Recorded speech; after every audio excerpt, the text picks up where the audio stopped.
चलो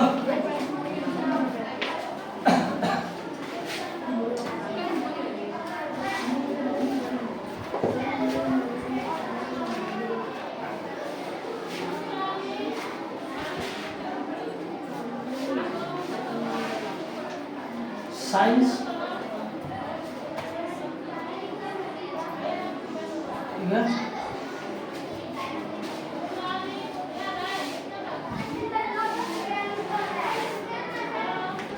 चलिए आज हम लोग पढ़ रहे हैं चैप्टर 10 10 टाइम्स एंड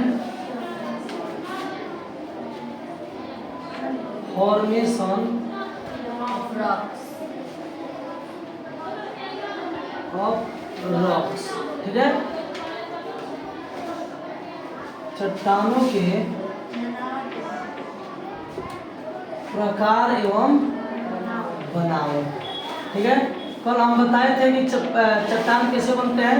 एक बार फिर रिवीजन कर लेते हैं कि पृथ्वी के अंदर क्या होते हैं जी, बहुत सारे मेटल और नॉन मेटल है, हेवी मेटल नॉन मेटल है। क्या होता है, जब हम लोग जानते हैं कि प्रति 35 से हम लोग जो है पार्ट ये 2 पढ़ रहे हैं, है ना। 35 से 38 डिग्री, 33 से 38 था ना, 33 से 38 मीटर जैसे हम लोग नीचे जाएंगे 1 डिग्री सेल्सियस क्या हो जाएगा, बढ़ जाएगा, है ना। और प्रति 165 मीटर ऊपर जाएंगे तो 1 डिग्री सेल्सियस बढ़ जाएगा। तो सोचो जो मेटल है नॉन मेटल है वो पृथ्वी के कितने अंदर होंगे। अरे सोना चांदी इतना ऊपर थोड़ी होगा, बहुत अंदर होगा। तो इसका मतलब ही है कि जब भी उसमें से निकाला जाएगा बहुत गर्म होगा वो, और इतनी गर्म हो जाती है, इतने प्रेशर पड़ता है कि वो क्या हो जाता है, लिक्विड ग्रुप में आ जाता है। किसमें, लिक्विड ग्रुप में। और उसी को हम लोग क्या बोलते हैं, मैग्मा। क्या बोलता है, यही मैग्मा जब किसी दरारों से बाहर आती है और बाहर आकर ठंडा हो जाती है तो क्या बनाती है, चट्टान बनाती है, ठीक है।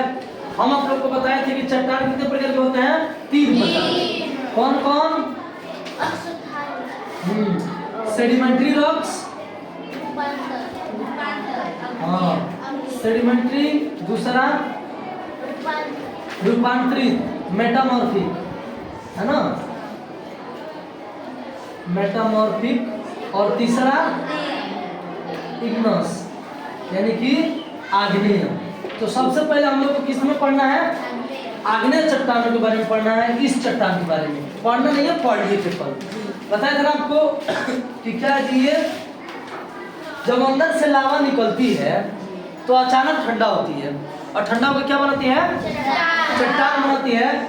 और आज हम लोग को पढ़ना है, और उसी में क्या निकलता है जी, आपको बताए थे, लोहा, एल्यूमिनियम, है ना, टीन, कॉपर, ये सब मिनरल्स उसमें मिलते हैं, ठीक है। अब हम लोग इंग्लिश रॉक्स में पढ़ लिए हैं।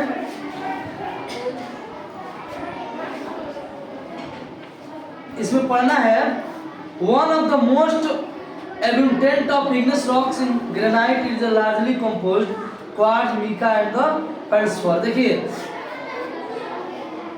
ग्रेनाइट, ग्रेनाइट पत्थर देखे हो,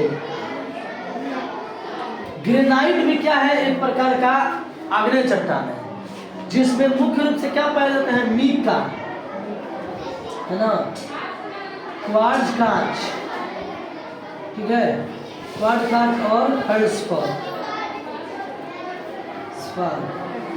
ये सब क्या है जी, हमारे लिए बहुत उपयोगी होते हैं। जिस तरह से धातु उपयोगी है ना, वैसे ये भी उपयोगी होता है, जो बनते हैं काफी प्रेशर पड़ने के कारण, ठीक है। दिया है कि quartz and feldspar are lightly coloured, mica is red, igneous rocks show a structure of a column formation।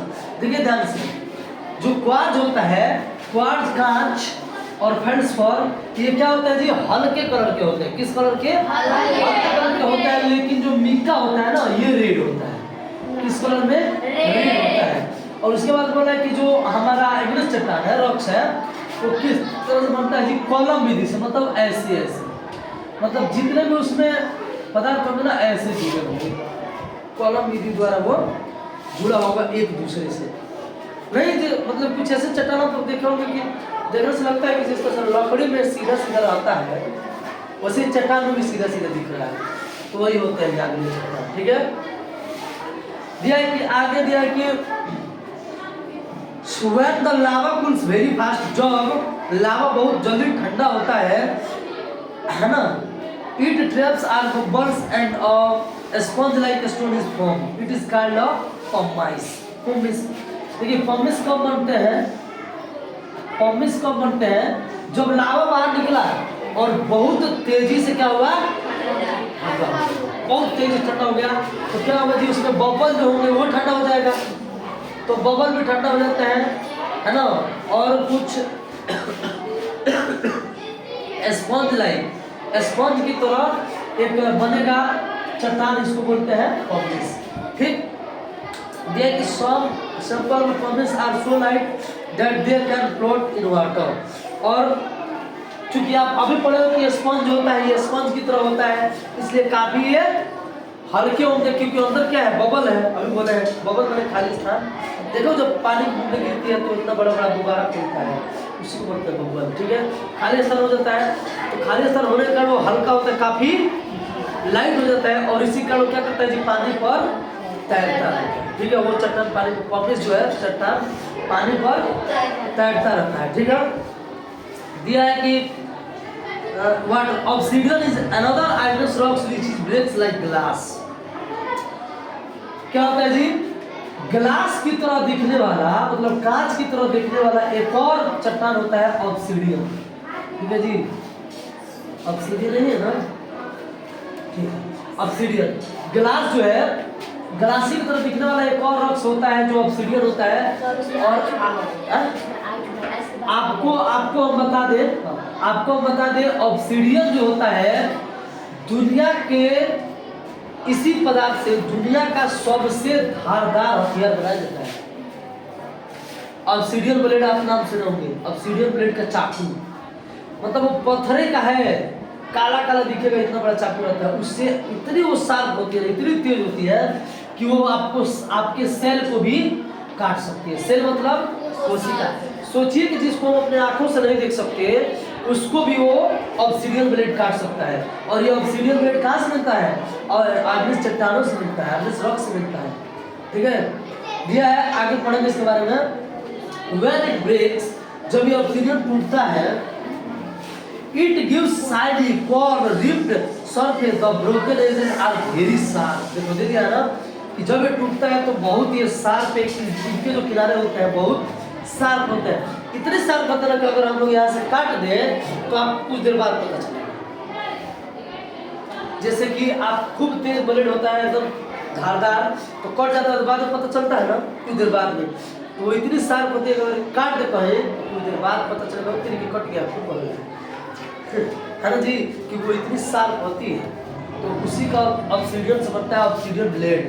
आगे हम लोग पढ़ेंगे सेडिमेंट्री रॉक्स, और ये वाला सेडिमेंट्री रॉक्स, इसका हिंदी क्या होता है जी, अवसादी चट्टान। अच्छा, आपको नाम से ही लग रहा है, आपको इस नाम से लग रहा है कि अवसाद माने क्या होता है जी, खराब पदार्थ। अवसाद मतलब खराब पदार्थ जो इधर उधर बह रहा होगा उसी को बोलते हैं अवसाद। तो सेडिमेंट्री रॉक्स क्या होता है पढ़ेंगे। यह है कि small pieces of rock, pebble, gravel and sand mud are carried away by water in rivers. When the speed of running water decreases, the substance brought by water are deposited in the many layers.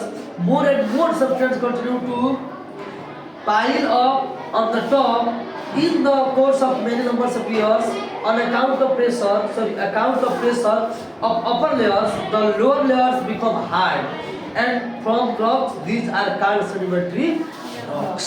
अब इसका Indian समझा है, देखो क्या होता है sedimentary rocks. अभी हम आपको क्या बताते हैं, अवसाद मतलब होता है खराब पदार्थ, जैसे कि छोटे छोटे टुकड़े, पत्थरों के छोटे छोटे टुकड़े, डस्ट, मिट्टी, धूल, कण इत्यादि नदियों में क्या होता है, नदियों के साथ बहते हैं, और जहाँ नदियाँ मुड़ती है चाहे धीरा पड़ती है वहाँ पे ये चीजें क्या होती है, नीचे बैठ जाती है। आप लोग देखोगे कि नदी के नीचे पत्थर तो दिख रहा होगा, बैठ जाती है।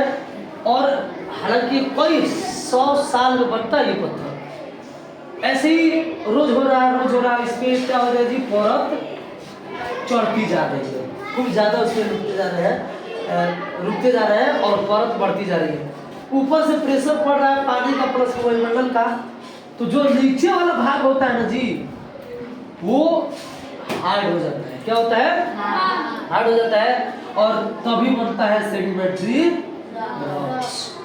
ठीक, तो ये किससे बना है? छोटे छोटे पत्थरों के टुकड़े, डस्ट, बालू के कण इत्यादि से पानी द्वारा लाए गए किसी जगह पर, गुड्डे की जगह पे या जहाँ पे वो रुकती है, थोड़ी सी धीरी होती है, वहाँ पे वो रुक जाता है और दिन प्रतिदिन उस पर परत चढ़ता जाता है, जिससे क्या होता है जी, प्रेशर बढ़ जाता है और नीचे वाले परत हार्ड हो जाता है, और तब जो है फॉर्म होता है इसका सेडिमेंट्री रॉक्स का। अब हम लोग पढ़ेंगे different kinds of sedimentary rocks. Hindi में लिखते हैं, मतलब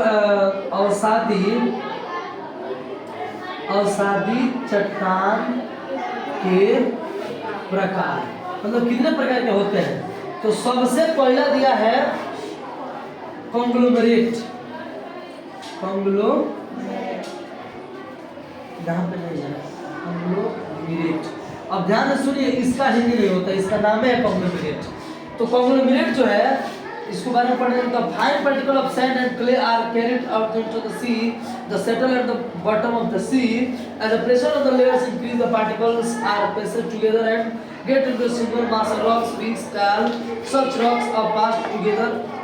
We call such rocks. अच्छा देखिए, कहना मतलब ये कॉन्ग्लोमेरेट जो है, these pebbles are hard and get resist with। देखिए समुद्र में क्या होता है, छोटे छोटे बालू के कण और डस्ट मिल के क्या होता है जी, समुद्र के तल पे बैठ जाते हैं और वो हार्ड हो जाते हैं, प्रेशर के कारण हार्ड हो जाते हैं, और उसी से क्या बनता है जी, कॉन्ग्लोमेरेट बनता है। दूसरा जो है हम लोग का सैंडस्टोन। क्या है सैंडस्टोन? मतलब बालू पत्थर। इसका क्या हिंदी होता है?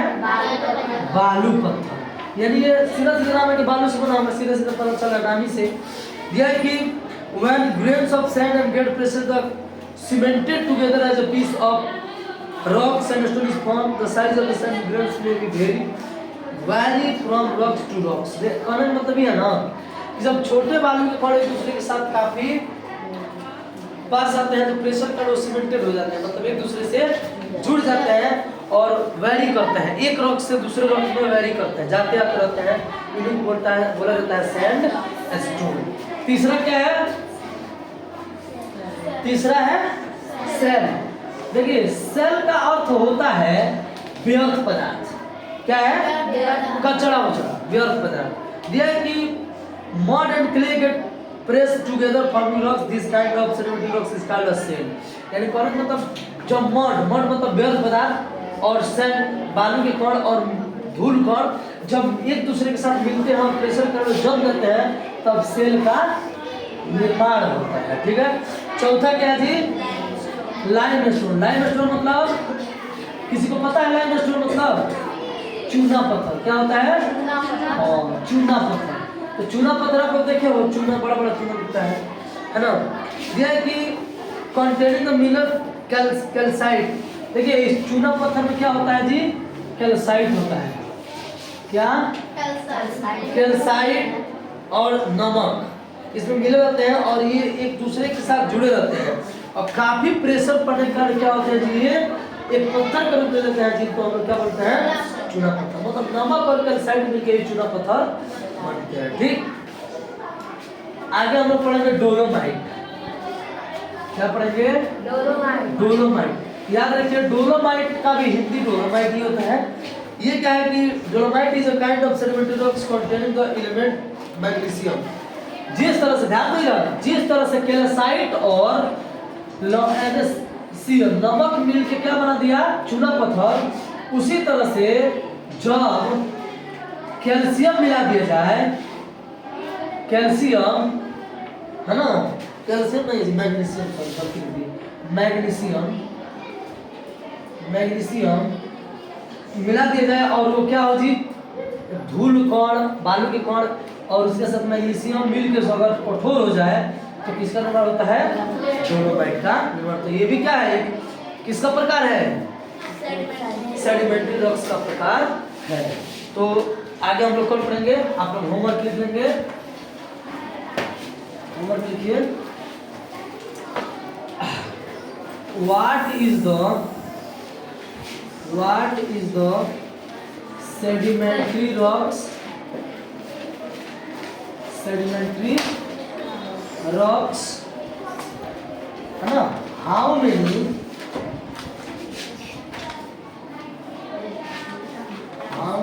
kinds of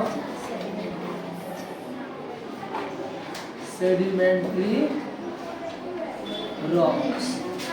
ठीक है, कितने प्रकार के होते हैं आप लोग ये लिख के लाना है।